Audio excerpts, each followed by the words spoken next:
ভৌতিক ঘটনা। শুক্রবার আর রবিবারের রাত মানে ভয় পাওয়ার রাত উইথ গল্প। নমস্কার বন্ধুরা, আপনাদের সবাইকে স্বাগতম জানাই ভৌতিক ঘটনার ইউটিউব চ্যানেলের এক নতুন ভিডিওতে। আমি শুভদীপ। আপনাদের আজ শোনাতে চলেছি এক ভৌতিক ঘটনা, নাম রহস্যময় সেই রাত। আপনারা যারা রহস্যময় সেই রাত এপিসোড 2 দেখেননি তারা দেখে আসুন, নাহলে এপিসোডটা বুঝতে পারবেন না। তো শুরু করছি রহস্যময় সেই রাত এপিসোড 3।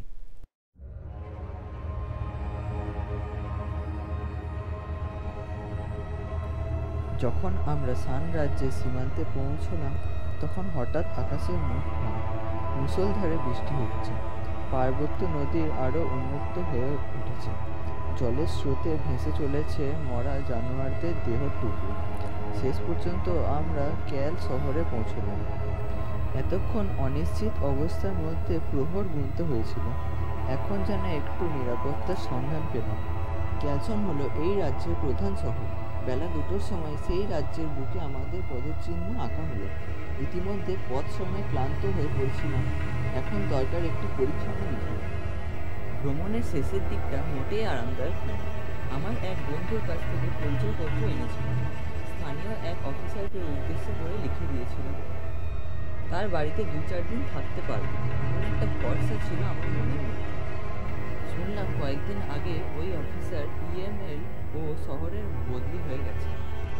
আশার প্রদীপ নিয়ে হতাশ এবং বিষণ্ণ হতে হলো আমার। ক্লান্তিতে মুছড়ে পড়লাম আমি। ভাবলাম সুখে থাকতে ভূতে গেল, কেন যেভাবে নিরাপত্তার হাতছানিকে উপেক্ষা করে পা রেখেছিলাম পথের প্রান্তরে। আরও কঠিন হলো আমার সফর। এবার একাই ফিরে যাব। ক্যালের চারপাশে ঘুরতে শুরু করলাম। বুঝতে পারলাম এখানে থাকার মতো কোনো আস্থান নেই। সমস্যাটি আমার কাছে আরও জটিল হয়ে উঠেছে। আমার সঙ্গে একটি টাইপরাইটারও ছিল। সারাদিনের কাজের পর রাত্রের বেলায় আমি সেই টাইপরাইটারে টাইপ করতে শুরু করতাম। ফটাফট শব্দে প্রতিবেশীদের ঘুম ভেঙে যেত। এমন রুমমেট কি কেউ আর চায়?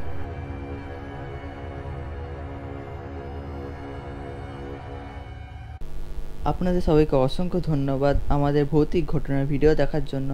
আর অবশ্যই ভিডিওটাকে লাইক, কমেন্ট, শেয়ার, সাবস্ক্রাইব করবেন। আবার দেখা হবে একটি নতুন ভিডিওতে। ধন্যবাদ।